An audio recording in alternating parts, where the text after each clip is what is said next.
resultado del 28 de julio, ¿no? En esta cuenta regresiva para las presidenciales, tenemos a un economista para hablar del panorama justamente económico para el país. ¿Qué es lo que debe contemplar quien gestiona Venezuela en los próximos años? Independientemente del resultado, ¿qué se tiene que contemplar para que la economía se estabilice, para que sea una economía saludable que beneficie a la población en general y en todo sentido? Le damos la bienvenida a Leonardo Buniac. Gracias por estar a estos minutos en el Claro, un estudio. placer siempre. Y a también, bueno, como para que funcione Venezuela, ¿no? Desde el punto de vista geopolítico en el resto del mundo y sobre todo con algo tan importante como el petróleo, que sabemos que tiene unos intereses poderosos y que nos ponen en el radar de muchos. Sí, quizás vale la pena, Gladys, ir de lo macro a lo micro, ¿no? Ajá. Un poco porque tú sabes, cuando hablamos de petróleo, tú sabes que China, por ejemplo, produce 5,2 millones de barriles diarios. Reino Unido produce unos 3 millones y medio. Estados Unidos produce 18 millones de barriles de petróleo equivalente. Cuando tú sumas lo convencional, no convencional, el esquisto, el biocombustible, la ganancia de refinación, más o menos esa es la cifra. Y sin embargo, ninguna de esas economías son economías petroleras. Son economías muy diversificadas, pero producen más crudo que Venezuela. Venezuela, a pesar que tiene una producción muy menguada, porque ha caído de unos 3 millones en el 2012 hasta unos 922 mil ahorita, Venezuela sigue siendo una economía petrolera. Venezuela es una economía monoproductora, es monoexportadora y es monodependiente de la actividad petrolera. Así que entonces lo que ocurre con el mercado petrolero tiene que ver con Venezuela. Lo interesante es que hemos venido debatiendo en muchos sitios, hemos tenido muchas reuniones de tipo corporativa, académicas, conversando sobre Venezuela como epicentro del panorama geopolítico de los conflictos. ¿Por qué razón?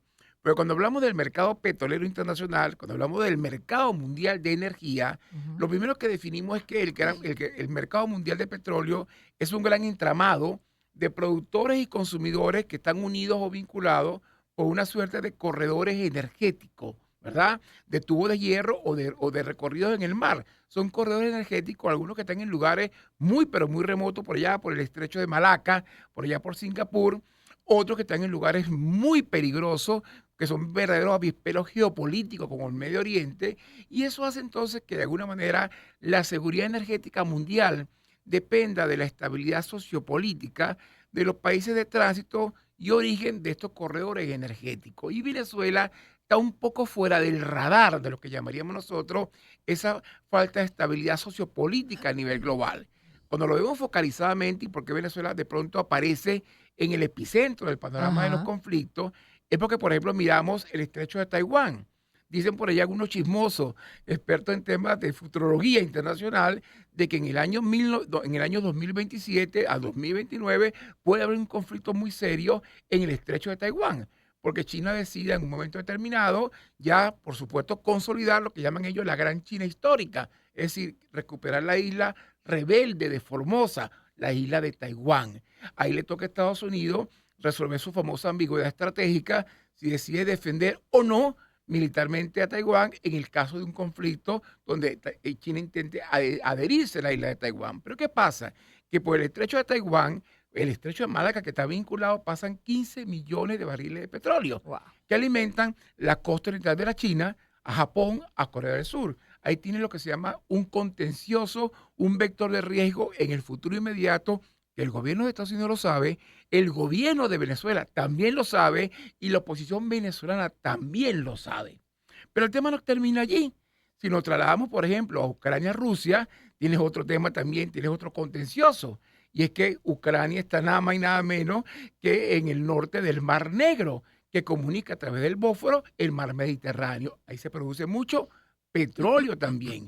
Pero es que si vamos más al norte tenemos el mar Báltico, donde las ambiciones de Putin no terminan en el Ujú. mar, en Ucrania, sino son aspiraciones que tienen que ver con restablecer áreas de influencia en los estados bálticos, que son miembros de la OTAN, pero cuya población étnicamente no es que es prorrusa, no es que habla rusa, es étnicamente rusa, porque casi el 60% de la población de Estonia, por ejemplo, es rusa, porque era la antigua Unión Soviética. Entonces Putin tiene ambiciones sobre el mar Báltico y ahí hay mucho petróleo, sobre todo es un corredor energético que alimenta a toda Europa occidental. Te explico todo esto porque los principales reservorios del planeta de alguna manera están abrazados por verdaderos avisperos geopolíticos. Y si hablamos del Medio Oriente, Ni habla. ni hablar, Se nos va lo porque que queda de minutos, que no son muchos, ¿ah? Y quiero, si quiero hablamos del aprovecharlo en lo macro y micro. Si hablamos del Medio Oriente, bueno, el Medio Oriente siempre puede ser peor. Sí. Y lo vemos, lo estamos viendo, los fines de semana lo vimos, unos tanqueros hundidos en el Mar Rojo por los famosos hutíes que son proiraníes. En ese contexto, cuando haces un poquito el inventario de reservorios en el mundo, te hace una pregunta: ¿qué quieren los países consumidores de petróleo? Dos cosas: precio razonable y suministro seguro. Y pareciera que Venezuela entonces aparece en el radar como uno de esos epicentros, ¿verdad? Esos polos energéticos globales que pueden garantizar el tema, no a corto plazo, pero sí a mediano y largo plazo. Y la industria petrolera norteamericana, Gladys, ha iniciado una especie de desglobalización, haciendo una práctica de nearshoring o friendshoring. ¿Qué es eso? Comenzar a comprar petróleo o a buscar petróleo en países amigos o mercados cercanos a Estados Unidos. Y Venezuela aparece como protagonista en esta historia. Ajá. Y entonces ahí, en ese caso, esté quien esté mandando en Venezuela para los próximos 6 años, ¿qué debe contemplar? ¿Qué debe hacer en este caso con la industria petrolera? Entonces, Pero además es uno de los recursos, porque tenemos otros también. tenemos Y ya mucho. están ahorita en asamblea, se aprobó la ley para las exportaciones no petroleras, justamente para darle o facilitar el proceso a la producción nacional para poder ponerse en una mejor posición en el mundo. Definitivamente, Venezuela es un país que lo ha venido demostrando con el cacao, lo ha venido demostrando con el cocuy. Nosotros estamos exportando cocuy, el famoso Sí. aguardiente. Estamos exportando camarones, estamos exportando de todo, pero seguimos siendo una economía petrolera. Venezuela tiene una deuda con el futuro.